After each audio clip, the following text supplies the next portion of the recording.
In Uganda, and indeed the whole world, March 3rd of each year is World Wildlife Day. We celebrate the many beautiful and diverse kinds of wildlife, flora, and we raise awareness of the benefits of conservation to humanity. Accordingly, March 3rd, 2025 this year, Uganda will join the rest of the world on celebrating United Nations World Wildlife Day. Lango region, Lira district, will host Uganda's national celebrations. The chief guest will be His Excellency the President of the Republic. The 2025 Wildlife Day theme is Wildlife Conservation Finance, investing in people and planet. This year's theme resonates deeply with our national conservation goals and commitment to sustainably develop conservation goals and our commitment to sustainable development. Wildlife conservation is both an environmental and economic need. Uganda's tourism industry, which is primarily reliant on wildlife, generates more than 5.5% of the national GDP and employs thousands of Ugandans, mainly in rural areas where protected areas are located. This underscores the need to secure sustainable financing for wildlife conservation. Traditionally viewed as a government expense, wildlife conservation financing has not received adequate investment despite the substantial economic benefits it offers, including significant contribution to employment and tourism revenue. This year, World Wildlife Day celebrations will focus on raising awareness about wildlife conservation with a specific focus on financing long-term conservation interventions through innovative financing solutions that recognize the critical role of wildlife to support our economy and well-being. Despite our efforts, wildlife conservation and management faces significant financial shortfalls to address a number of challenges, which include human-wildlife conflicts affecting local communities, poaching and illegal wildlife trade, threatening key species, wildlife trade threatening key species.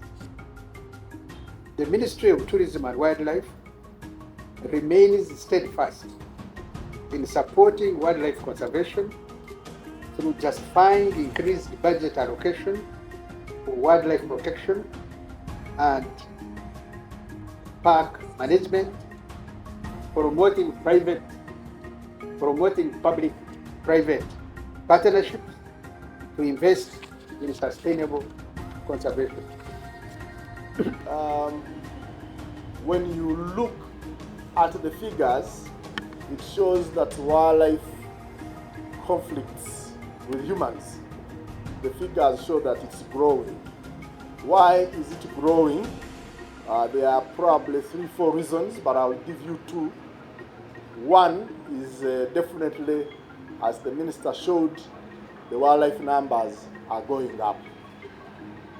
And at the same time, our population is also growing, and so we are clearing every part of the bush we see, meaning the increase in population is increasingly getting squeezed, and it ends up getting out of the places we know as their territory, their habitat, and then causes the injuries it makes.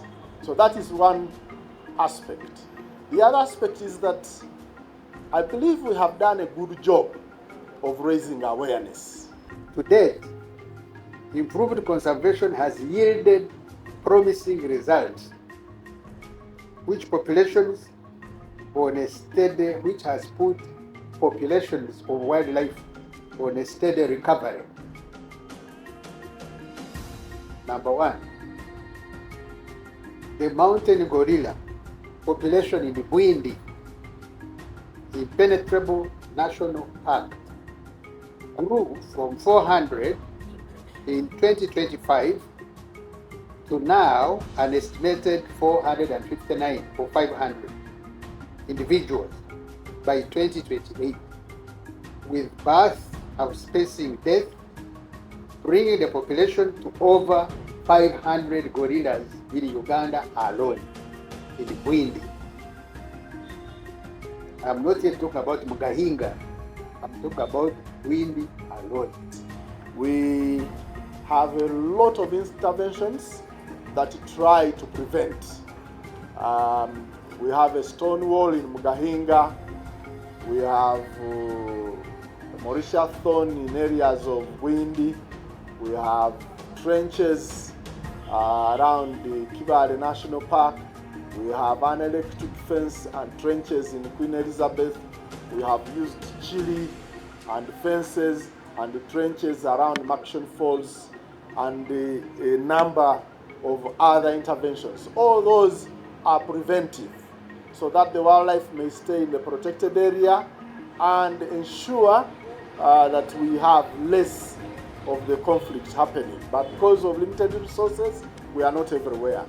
The main celebrations will, as I have already announced, take place 3rd March 2025, where the President will be the chief guest.